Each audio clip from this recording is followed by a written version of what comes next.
Après cette vidéo, tu n'auras plus jamais peur de parler en public.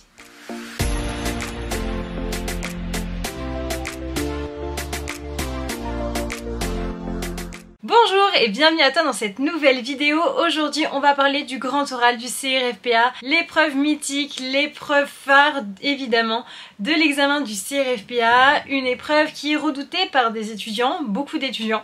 Pour ma part c'est une de mes épreuves préférées du CRFPA, j'aurais vraiment beaucoup aimé, même adoré passer cette épreuve, ou en tout cas avoir l'opportunité de passer cette épreuve.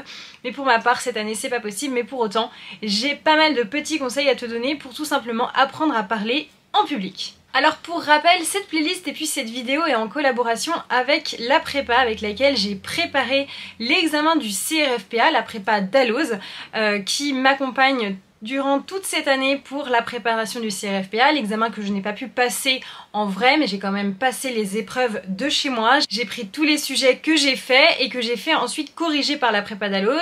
Ils m'ont corrigé, m'ont mis des notes. Enfin bref, tout ça tu le retrouves directement dans ma playlist CRFPA. Sache que tu bénéficies de 5% avec le code Constance5 de toutes les formules estivales et annuelles de la prépa Dalloz. Alors on va parler du grand oral, on va parler de la prise de parole devant du public. Je sais que pas mal d'étudiants, pas mal de personnes de manière générale sont assez effrayés finalement d'être devant des gens et de prendre la parole. Pourquoi est-ce que déjà on peut avoir des angoisses de parler devant des gens? Parce que dans un premier temps, on va avoir déjà le problème du regard. C'est-à-dire que beaucoup de personnes vont fixer eh bien, notre visage, nos yeux, notre attitude. On va être un peu criblé dans tous les sens. Et ça c'est normal, ça peut être assez déstabilisant, stressant. Parce que encore une fois, dans la vie de tous les jours, eh bien, on n'est pas criblé dans tous les sens. Évidemment, quand tu marches dans la rue, généralement, bah voilà, hein, tu passes ton chemin, les gens sont pas là en train de t'étudier de la tête aux pieds. Que là, l'épreuve du CRFPA, l'épreuve du grand oral, et bien évidemment le jury est là pour te regarder et pour t'écouter. Donc la source de stress numéro 1 c'est le regard. La source de stress numéro 2, eh bien c'est également l'attitude. On peut être aussi un petit peu stressé par rapport à ce qui va être dit, à l'attitude du jury. Il peut y avoir différentes formes de jury. On peut avoir un jury qui est plutôt sympathique, souriant, sans être complètement démesuré. On peut avoir un jury qui est tout à fait sympathique en tout cas. On peut avoir un jury qui est neutre, c'est-à-dire il n'y a pas forcément de sourire apparent, mais il n'y a pas non plus de remarques négatives ou stressantes. Et enfin on peut avoir un jury qui, lui pour le coup, est désintéressé, pas sympathique du tout, voire méprisant. Donc c'est vrai qu'on peut être assez stressé de savoir quelle sera l'attitude du jury vis-à-vis de notre plaidoirie, vis-à-vis de notre prise de parole devant eux. Et enfin, la troisième source de stress, ça peut être également l'ambiance générale dans la pièce. Ça dépend où est-ce qu'on fait un oral, mais c'est vrai qu'il y a des personnes qui sont moins stressées si c'est un oral assis, debout, dans une pièce qui est grande, dans une pièce qui est petite. Et ça c'est vrai que parfois il est difficile de savoir concrètement dans quel espace on va pouvoir faire notre grand oral, notre prise de parole en public. Alors si tu as la possibilité évidemment de savoir où c'est mieux, mais c'est vrai que ça peut être une source de stress supplémentaire quand on a une prise de parole en public, et d'autant plus quand c'est l'épreuve du grand oral du CRFPA. Donc voilà, on a vu ensemble les trois sources de stress principales évidemment, mais il va y avoir également un quatrième ou un troisième bis, c'est bien entendu en ce qui concerne le contenu. On va avoir peur évidemment de ne pas savoir quoi dire. Alors c'est vrai que c'est une source de stress qu'on pourrait dire c'est principalement ça le stress, mais pas tant que ça. Dès lors que l'on sait qu'on va passer une épreuve, qu'on va prendre la parole en public, on a révisé, donc c'est pas censé être une source de stress principale.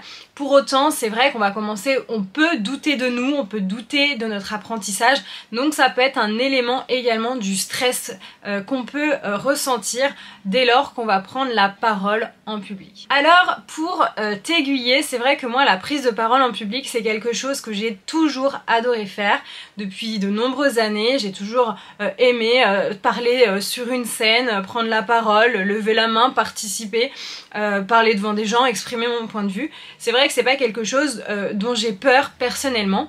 Pour autant, je pense être suffisamment à même de pouvoir me mettre à ta place, à la place d'un étudiant qui certes a travaillé mais a peur d'échouer tout simplement. Et donc j'ai quelques petits conseils à te donner pour te préparer au mieux à la prise de parole en public et notamment à l'épreuve du grand oral. Alors ici bien entendu je suis pas là pour te donner des conseils en termes de contenu pédagogique. Moi mon but c'est de te donner des petits tips, t'emmener des pistes en fait de réflexion pour te permettre d'être toujours au mieux en ce qui concerne ton attitude, en ce qui concerne ta préparation psychologique si je puis dire à l'examen du grand oral ou à ta prise de parole en public. Conseil numéro 1, évidemment ce serait tout d'abord de réviser ce que tu as à apprendre, ce que tu auras à dire, ce que tu auras à faire, que ce soit le grand oral ou une prise de parole autre, évidemment. Sur le contenu pur et dur, ça il va falloir évidemment que tu travailles. Je n'invente rien par rapport à ça, ça paraît peut-être anodin mais en fait c'est important de le rappeler que si tu as travaillé, tu pourras te rassurer avant l'épreuve sur tout ce que tu as acquis tout au long de tes semaines de travail et c'est pas du tout négligeable.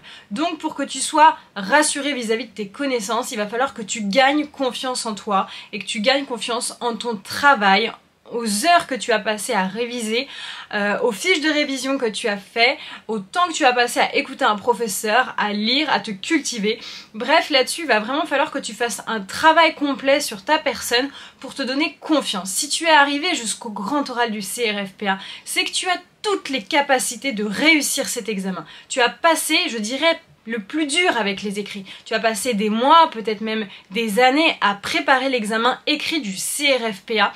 Le grand oral, c'est une épreuve phare parce qu'elle va conditionner ton admission définitive. Mais si tu es arrivé déjà à l'admissibilité, tu peux déjà être très fier de toi, rassuré et te baser sur cette réussite pour justement gagner en confiance sur ton épreuve du grand oral. Donc voilà mon premier conseil, c'est vraiment gagne confiance en ton travail, sois sûr de tout. Deuxième conseil que je pourrais te donner en ce qui concerne le regard. Puisqu'on a vu que c'était une source de stress, on va voir comment on va pouvoir combattre justement cette source de stress. En ce qui concerne le regard du jury, si tu es quelqu'un de stressé, évidemment que le regard des autres va te porter atteinte en ce qui concerne ta confiance, c'est-à-dire que ça va forcément être une source d'angoisse le jour J.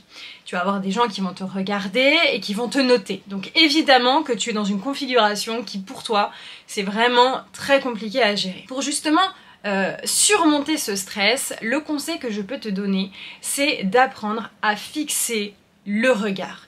Fixer le regard, attention à ne pas devenir non plus trop présomptueux, prétentieux.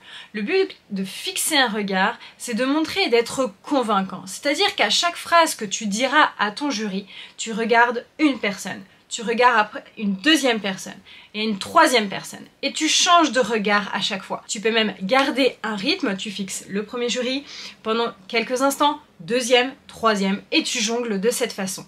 Tu peux également, deuxième petit conseil en ce qui concerne encore une fois la source de stress du regard, c'est balayer tout simplement ton public, ton jury et essayer de faire une vague. Attention à ce conseil, ne pas faire une vague trop superficielle en mode je regarde mais en fait je regarde pas. Parce que ton jury saura parfaitement que tu es stressé, que tu essayes justement de combattre ce stress en regardant mais en fait tu regardes pas, tu es juste en train de balayer le regard.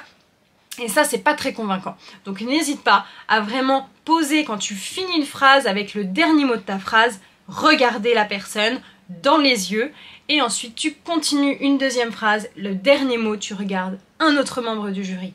N'hésite pas, le regard c'est très important pour convaincre. Donc ça vraiment j'insiste, tu peux t'entraîner chez toi, tu peux prendre tout simplement une poésie, un poème ou bien un sujet carrément du CRFPA, là-dessus tu fais bien entendu comme tu veux, mais justement pour apprendre à fixer un regard. Demande à 3 potes d'être devant toi, de te regarder, toi tu apprends une petite poésie, soit tu la lis, soit tu la prends et tu la récites, ça tu fais ce que tu veux, mais simplement apprends à regarder une personne, puis une deuxième, puis une troisième dans les yeux, mais ne soutiens pas le regard pendant trop longtemps, c'est pas la peine non plus, mais vraiment de pouvoir regarder chaque membre du jury. Et quand tu les regardes, tu n'es pas là pour regarder son attitude et tout, tu es là simplement, c'est un point fixe, d'accord, c'est ses yeux, c'est un point fixe comme si tu imaginais qu'il y avait un point noir qu'il va falloir que tu regardes. Mais là c'est pareil, tes membres du jury, tu les regardes pas de façon descriptive, tu vas pas être là en train de regarder comment il est habillé, comment il est coiffé, non, t'es là juste pour fixer le regard et être suffisamment sérieux. Ensuite, en ce qui concerne la source de stress numéro 3 qu'on peut détecter évidemment quand on va faire une prise de parole en public, et eh bien ça va être également ce qui concerne l'attitude, le gestuel, la posture. Ça c'est vraiment hyper important quand on prend la parole devant des gens, et notamment quand c'est l'examen du CRFPA, il faut être convaincant, d'accord? Il faut montrer que tu vas pouvoir être avocat, que tu vas pouvoir plaider, que tu vas pouvoir vraiment défendre ton steak, et donc ça marche également par l'attitude. Attention à ne pas être trop présomptueux, encore une fois, faut pas être dans le too much, faut pas être non plus trop sûr de soi parce que tu peux agacer, mais simplement montre que tu fais l'effort d'être justement convaincant. Donc comment on est convaincant? Eh bien déjà, on se tient droit, d'accord? Quand on est stressé, on va avoir les mains qui tremblent et c'est normal. C'est pour ça qu'il va falloir que tu bouges tes bras. Pourquoi? Eh bien tout simplement, quand on tremble et qu'on se met à bouger, on fait circuler le sang. Et on crée un dynamisme rassurant dans le cerveau, dans tout le corps. Parce qu'en fait, quand tu es stressé, le corps il se met à trembler parce qu'il a l'impression qu'il va limite qu'il va mourir. Donc il faut que tu le bouges ton corps. Il va falloir que tu fasses des choses. Ça ne veut pas dire qu'il va se mettre à danser non plus devant les gens. Mais simplement, parle avec les mains, parle avec les bras. Moi, je parle énormément avec les mains, je bouge pas mal quand je parle. Pourquoi? Parce que finalement, c'est aussi un mécanisme de défense et d'assurance, et moi, c'est mon anti-stress. Quand je parle avec les mains, j'ai pris l'habitude de faire ça. Je trouve que c'est beaucoup plus dynamisant, et même pour la personne en face, eh bien, ça crée quelque chose en fait. On n'est pas trop sur de la poésie en mode j'ai les mains proches du corps et je sais pas trop ce qu'il faut que je dise. Non, il faut être convaincant. Il faut parler avec les mains, il faut pas en faire des tonnes non plus. Évidemment, tout est une question de mesure, donc apprends à faire du gestuel. Donc petit conseil, entraîne-toi chez toi, prends une poésie et essaye tout simplement de battre la mesure. C'est clairement comme un peu une partition de musique. Il va falloir vraiment que tu sois le chef d'orchestre de ton exposé. Donc pour ça, n'hésite pas à mettre des gestes, des choses très simples, des mains, la main tu peux la mettre comme ça et faire un peu, pas comme ça, hein, tu ne fais pas ça, mais tu peux carrément, tu vois, parler de cette façon, mettre une main, mettre deux mains. Tout est aussi dans l'équilibre des épaules, essaye, ça va assouplir ton corps, ton squelette, et tu seras moins guindé, et ça sera beaucoup plus agréable pour ton jury de te regarder, et beaucoup plus facile pour toi de t'exprimer. Donc vraiment, c'est important. C'est également important, une autre chose, c'est bien de respirer. Respirer. Oui, quand on est stressé, on va avoir un débit de parole qui va être hyper rapide, on va oublier de respirer. Moi, c'est vraiment la chose que je peux avoir quand je suis stressée. Bien que je ne suis pas quelqu'un de stressé devant un public, il m'arrive évidemment d'être dans une angoisse avant de prendre la parole, parce que c'est important, parce que je ne sais quoi. Et bien là, il va falloir vraiment faire l'effort de prendre le temps de poser tes phrases. Ne parle pas trop vite, respire. Avant même de commencer ta première phrase pendant le grand oral, je te conseille vraiment de marquer un temps de pause. Avant qu'on te dise, vous pouvez y aller, respire. Essaye de bien souffler l'air, de reprendre ta respiration. Tu fais ça 2-3 fois. Ce n'est pas grave que le jury te voit prendre ta respiration. Ce n'est pas grave si ensuite tu as un débit de parole qui est beaucoup plus confortable, ils n'en auront rien à faire de savoir que tu as pris le temps de respirer avant. D'accord? Respirer c'est humain, c'est normal, tout le monde respire, donc si toi tu as un petit peu de stress, même beaucoup de stress, s'il te plaît, prends le temps de respirer avant de commencer. Sinon tu vas commencer sur un souffle coupé que tu vas tenir, et puis à un moment ton cerveau il va se dire j'ai besoin d'oxygène en fait pour fonctionner, et du coup après tu vas être là, essoufflé avec la voix qui va se mettre à trembloter, tu vas t'écouter parler, ça va être horrible, tu vas te mélanger les pinceaux et tu peux rentrer dans une petite crise d'angoisse. C'est franchement pas l'idéal pendant un grand oral. Ensuite, un autre conseil que je peux te donner pour justement te fier un petit peu au jury, comme je te disais tout à l'heure, on peut avoir différents types de jury. Eh bien, en fait, moi je te conseille vraiment de guider ton jury à être le jury que tu souhaites qu'il soit. C'est-à-dire que si tu arrives porte de prison, c'est-à-dire pas un sourire, droit au but, hyper concentré, et que ton jury de composantes également un peu porte de prison, pas forcément très sympathique, tu vas créer clairement une espèce de distance, une espèce d'osmose pas très saine en fait pendant ton grand oral. Donc c'est vrai que moi j'ai pris l'habitude d'affirmer un petit peu mon positivisme, et c'est-à-dire que même si les gens en face de moi ils font la gueule, eh bien moi j'arrive avec un sourire. Pourquoi ?